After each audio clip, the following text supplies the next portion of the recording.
Welcome to Drive the Daf. Clear, structured explanation of the daily Daf in 20 minutes. You can even follow in the car.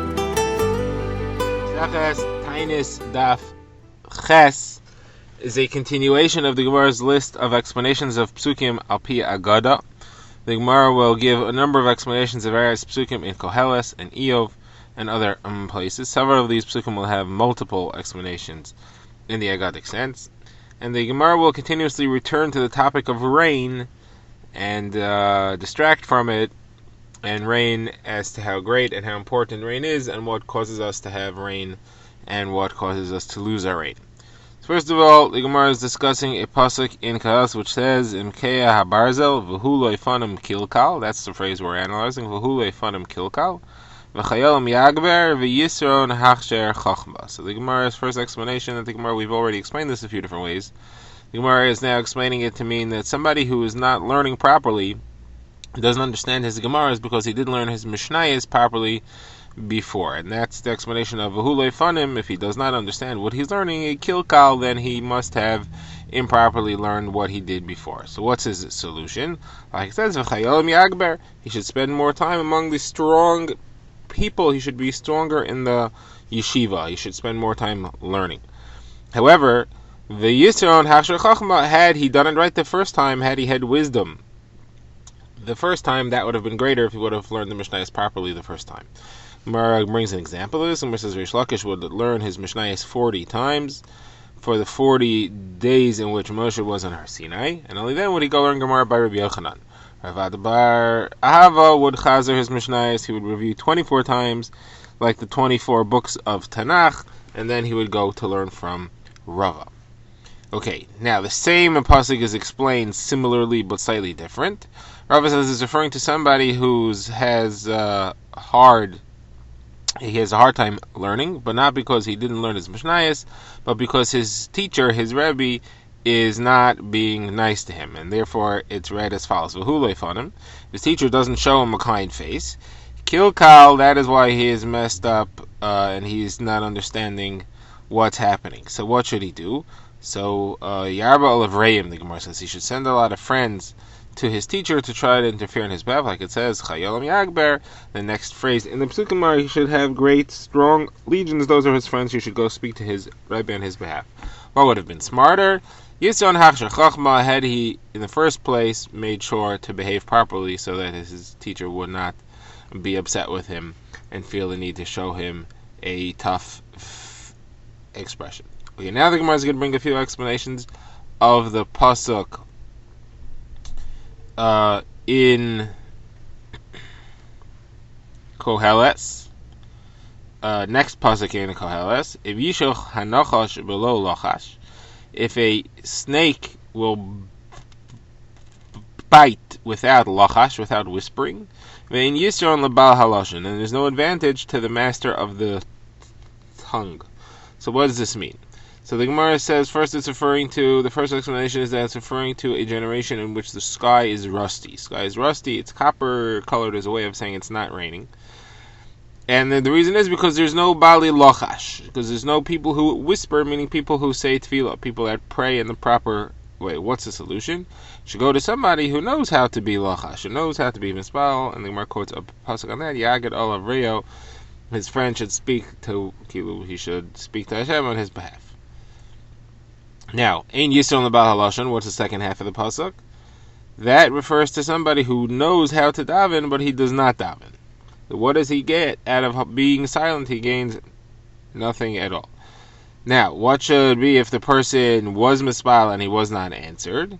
So you should go to the most righteous person of the generation, the Chassid Shebador, and he should be the one to daven, like it says, Yitzav Olav b'mafgiyah. Hashem will command the rain to fall because of the mafgiyah. And mafgiyah means one who prays, the one who prays, the one who is the expert at tefillah.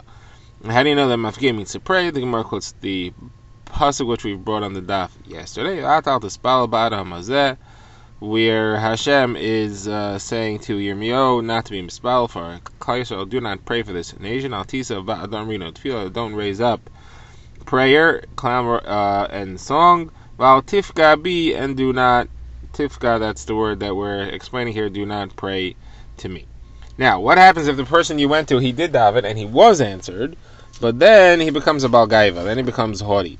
So the Gemara says, then he brings anger to the world, as the pasuk says, mikna af al ola. There is going to be will acquire anger because of the one who rises up, the one who becomes haughty, because of what he did and what he accomplished. Says Rava, another explanation of that is you have two Talmidei Chachamim in a city that don't get along and they're arguing with each other, particularly in matters of halacha. So they bring anger in the world, like it says, mikna af ola. That explanation is derived from the other half of the pasuk, mikna af al ola, which is yagad olav reyo. That if he should be speaking to his friend. If he doesn't talk to his friend, so then he's creating this rising anger. Alright, now going back to the pasuk about the snake, so the Gemara gives another explanation. If the snake bites because of no whispering, what is the advantage of the one who speaks? So Gemara says this means that the Baal Halashon, somebody who speaks Lashon Hara, gets nothing out of what he, out of his Avera, just like a snake gets nothing out of the fact that he bites venomously another animal or a person. And the Gemara describes it as the animals will come to the snake, la'asad lava, in the future they come to the snake and they'll say, we don't understand you. A lion kills its prey because it wants to eat it. A wolf bites its prey because it wants to eat it. But you, what do you get from the people that you bite? The same thing applies to the Baal Halashon, the one who speaks against others. Alright, now that was the explanation before this was from Rav Ami. The Gemara now brings more things from Rav Ami. So Rav Ami says a person's prayer is not going to be heard unless he puts his heart in his hands. It means he is mispalel sincerely. And the expression he uses for that is Mesim Nafshe Bekapa. He puts his heart in his hands, and that's based on the pasuk. He says, Nisa Levavenu El Kapayim. Let's lift up our hearts with our hands to Hashem. Gemara asks, it's not true, because Shmuel once gave a drasha, and he said that there's a pasuk which indicates that Hashem will accept tefillah even if it's not sincere. And these are, it's a series of psukim, all from Tehillim, and he explains them as follows. It says, Vayifatuhu b'fiyem, they seduced him with their mouths, Bilshonim yichazvulo, with their tongues they lied to him, Belibam lo nachon imo, the heart was not straight with them, Namnu bevrisa, they were not faithful to his bris, his agreement.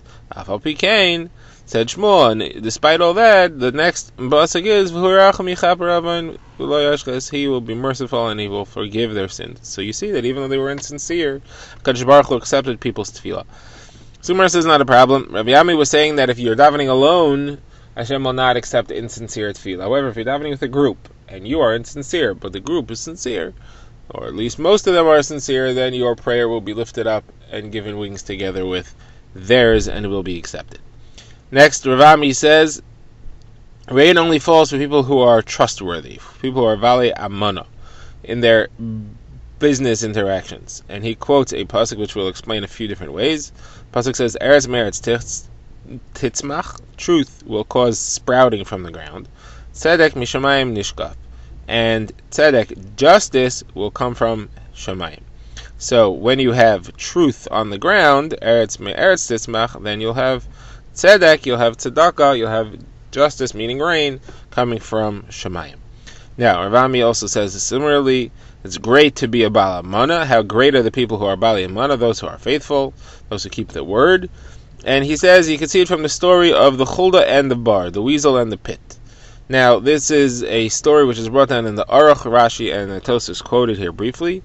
The story was that a girl fell into a hole, a pit, and a young man was walking nearby, and he saw her, and she said, save me. He said, I will save you on condition that you agree to marry me when we get older. And she agreed, and he pulled her out of the well, and then they out of the hole, the pit, and then they said, okay, well, we're going to part ways for now, but we're going to promise to each other that we will not marry anybody else, only each other.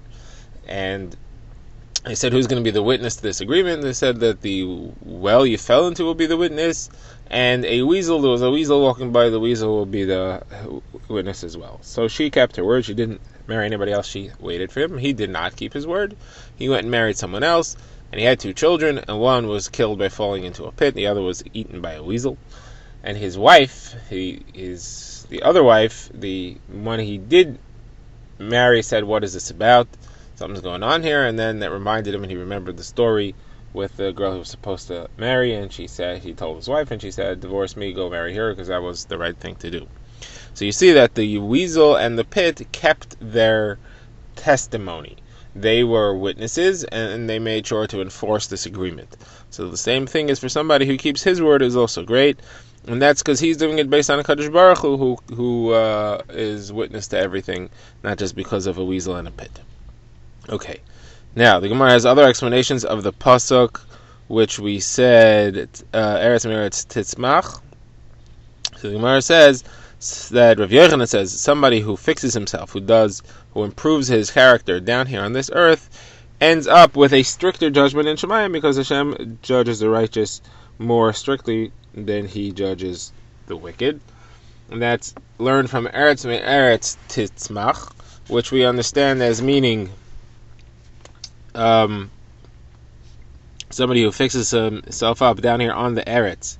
He's emes, he becomes more truthful. So then he'll have tzedek u'mishpat, tzedek mishamayim nishkaf, he will have a more strict justice from Shemayim. Now that same fact can be learned out of other psukim. The Gemara brings a couple of those. Rav Chia bar Avin says it's from uchirascha evrasacha. Your anger corresponds to the fear, to the yira, as a person has more fear of heaven, he is treated with a stricter measuring stick. Rish Lakish says it comes from Pagata Esas v'Oisei Tzedek. You have struck the ones who are happy and do tzedakah. Those are the people who get struck because they are on a higher level. However, b'dorchecha yizkurcha, but when you do this to them, they will remember you for the good, and they will say, "Hey, nata katzafta v'nechta, you became angry because we did averos, b'hem olam v'nivosheya." And through these things which you did to us, we will be saved, at least in Olam Haba. We will not have to suffer from these averos. Now, the Gemara has another explanation of this pasuk. Shua ben Levi says, anybody who bears suffering with joy, he brings salvation, brings Yeshua to the world, as it says, Bohem Olam v'nivosheya. Through them, the world is saved. Okay, now the Gemara goes back to the discussion of the rain and droughts. The Gemara says, Rish Lakish says, that if you observe the use of language for the sky, which isn't raining, is similar to the use of words to a woman who is unable to give birth. So you'll find both of them have the term v'otzar. Hashem says about the sky, v'otzar hashemayim, he will hold back the sky and there will not be rain. And about a woman, you will find the same expression. The expression you find there is, as it says, Ki otzar ba'ad kol rechem leveis avimelech. So the phrase holding back exists for all of them. Ki otzar Hashem ba'ad kol rechem. Now, as far as, you also find the word leida used for both the sky and for a woman. A woman giving birth is called leida, as it says, v'tahar v'teled bein. She became pregnant and gave birth to a son. And about the sky, it says, "V'heli dav hitzmicha," the rain will make the earth give birth and bear vegetation. Now, when they are rescued or saved, they're both called pikida. Hashem says, "V'Hashem pakad es Sarah." Hashem remembered Sarah, and she was able to give birth. And about the sky, it says, "Pakadeta ha'eretz v'atashokekah." You remembered the earth and you watered it. Rabas tashrena peleg elikim malaymayim. You enriched it greatly from your big pool filled with water. So Gemara says, what does this mean? Peleg elikim malaymayim, pool of Hashem filled with water. So Gemara says there is a chamber in the sky filled with water, and the rain comes from there. Okay, more about rain. So Gemara says, Rav Shmuel bar Nachmani says, what is the meaning of l'shevet? Im la'artzoi im what is the meaning of im l'shevet im la'artzoi im l'chesed yamtzieyu? He brings the rain if it's for shevet, for a stick, or if it's for his land, if it's for kindness. That's when he brings the rain. So what does it mean? So the Gemara says, if Hashem decrees rain for shevet as a punishment, the rain should come down strongly and destructively, but then people do tshuva, so he'll turn that rain to the mountains and the hills so that it's not going to bother anybody. He's not going to cancel the rain, he'll turn it somewhere else where it won't be harmful. However, if it was l'chesed, if the decree was that it should be brought correctly, it should be brought in a way which is bracha, then yamseyu la'artzoi, then it will come down on his land in the place of the fields and the vineyards where it should be helpful. Similarly, in l'shevet, if it was brought down, if it was decreed to be violent, then it'll be on trees. And if it's l'chesed, then it'll be la'artzoi, it'll be on plants, vegetation, and things like that, or the wells and the reservoirs to fill them up with water, because those things, trees and wells, they benefit from violent rain. Okay. Gemara brings an incident here. The Gemara says that in the days of Rishon bar Nachmani, is the one who said that, there was two things at once. There was a famine, there was no food, there was also a plague, there was a virus going around. So they said to him, what should we do? Which one of these should we be mispal for? You're not allowed to daven for both of them. So which one? So they said, let's daven to get rid of the plague, because plague is killing more people than the famine. Shmuel bar Nachmani said, no, you should daven to get rid of the famine, because getting rid of the famine means that people are going to be alive to eat the food. You're not going to say that Hashem's not going to end the famine if there's no one to eat it. So it's got to be that ending the famine will also end the plague. Like it says, if he opens his hand, he only opens his hand to feed the living. It says, how do you know you're not allowed to daven for two things at once? Gemara brings the pasuk, we fasted and we asked Hashem about this. This implies we only asked on this, but there was something else we did not ask about. It's a pasuk in Ezra, where they're mispal. Remember, there's another source for that. This is from pasuk in Daniel. V'rachamin limivi min kadam ela d'shmaya araza dina.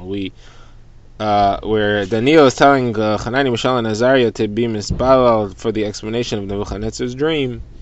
So he said to them, pray for that he should reveal you the secret of this. It was only this that he asked for. That means there's something else that he did not ask him to be mispalal for. Now the Gemara says in the days of Rav Zera was a decree that they were not allowed to keep Torah, and they were also not allowed to fast. The Goyim knew that if they were going to be allowed to fast, they would get the decree off. So they asked Rav Zera, what should we do? So he said, let's be mikabel, let's accept upon ourselves that we're going to fast, and we're not going to fast, because it would be sakana to do that, but the fact that we were mikabel itself will count as the fast, and then the decree will be annulled, and then we'll be able to fast afterwards, and then we'll fulfill that fast that we had promised earlier. So they said, how do you know that just being mikabel, that you're accepting upon yourself to fast, that will have the effect as if you fasted? So he said, it's from Daniel, because Daniel says, V'yemer Elai al tira Daniel, a malach said to Daniel, don't be afraid, from the day that you set your heart to understand and to fast, your prayers were already accepted. Okay, more about the rain. So the Gemara says, even if there's rain as weekly as in the time of Eliyahu and Avi, when there was no rain for years, still, if it would come down, but it would come on a Friday, it would be a simin klal, it would be a sign of a curse, because on Friday it messes everything up. You're unable to go to the market. People need to go to buy food for Shabbos, and the rain is problematic on that day. The Gemara says that's similar to what Rabbi Rashila said. Rain, it causes many problems as court day, when there's a lot of traffic in town. It was court day twice a week. That made a lot of traffic in town. Rain also makes a lot of commuting issues. So Gemara says that if it wouldn't be that rain was needed by people, we would be mispal that it should stop, because it's a real problem. Okay, now the Gemara says that sunshine on Shabbos is a special gift for the poor, because it warms them, so they should have a nice Shabbos, and it also heals them. The Gemara quotes a pasuk, V'zarcha lechem yirei shemi shemesh tzedakah u'marpeh. A charitable sun will shine for you who fear my name, with healing in its wings. Now the Gemara says from Rav Yitzchak Gadol that the day of rain is great, because it brings bracha even on something which is not dependent on the rain. Even if somebody has a coin in his pocket which doesn't require rain, is also blessed by a rainy day, like it says, Hashem will open up the heavens to provide rain for your land and for everything else, even things which don't depend on rain. Now Yitzchak also said bracha only falls on things that are hidden from the eye. It does not affect things which are visible, a sense of ayin hara. And the pasuk to support that is Yitzav Hashem Itches HaBracha. Hashem will command His bracha ba'asamecha, on your asamecha. Asamecha means your silos. So Yitzchak is understanding it as a summary. Asamecha and summary are similar words, something which is hidden from the eye. Another way of having the same exact lesson is that asamecha doesn't mean summary. Asamecha just is a hidden place. It's a storage area, and therefore the bracha goes on that. It doesn't go on other things. Now, the Gemara says, somebody who goes into his grain storage silo in order to measure the grain. So first of all, he should say a tefillah, should say, Yehi Ratzon Muvanach Hashem Elokeinu Shetishlach Bracha V'Maseh Yedeni, you should send blessing in the work of our hands. When he starts measuring, you should say a bracha thanking Hashem for his success. He should say a bracha to Hashem, who sends blessing on this pile of grain. Once he measured, if he forgot to say the bracha, he can't go back and say it again. Because now bracha cannot fall on this, because this is already measured. Bracha doesn't fall on things that are weighed, the Gemara says, things that are measured, things that are counted, only on things that are hidden from the eye and are not known. Okay, now the Gemara brings 5 statements of Rabbi Yochanan. We'll do the first 3 of them. So first of all, Rabbi Yochanan says a day of rain is as great as the day when the exiles will all return. Like it says, Shuva Hashem Shivisenu Ka'afikim B'Negev. The day where Hashem is going to return all our returners is Ka'afikim B'Negev, like the Afikim in the desert. What's Afikim? So Afikim means water, the Gemara says, like you have the Pasuk La'Yero, Afike Yam, the Afike of the water of the sea appeared. The second thing is the day of rain is great because even the soldiers stop moving around. Like it says, Tzalameh Haraveh, when the ground is saturated, Naches Gidudeha, the troops can all rest. And the third thing of Rav Yochanan is that rain is stopped because of people who pledge to give tzedakah and they never end up giving it. Like it says, Nasiim v'ruach v'geshem ayin, this is clouds and wind but no rain, because ish mishal b'matan sheker, because people are praised for a false gift that they don't actually give. Drive the Daf is a project of the Grand Woodlands Shul and is presented by Rabbi Yitzchak Landa. Find us on YouTube or subscribe to daily emails by emailing drivethedaf@gmail.com.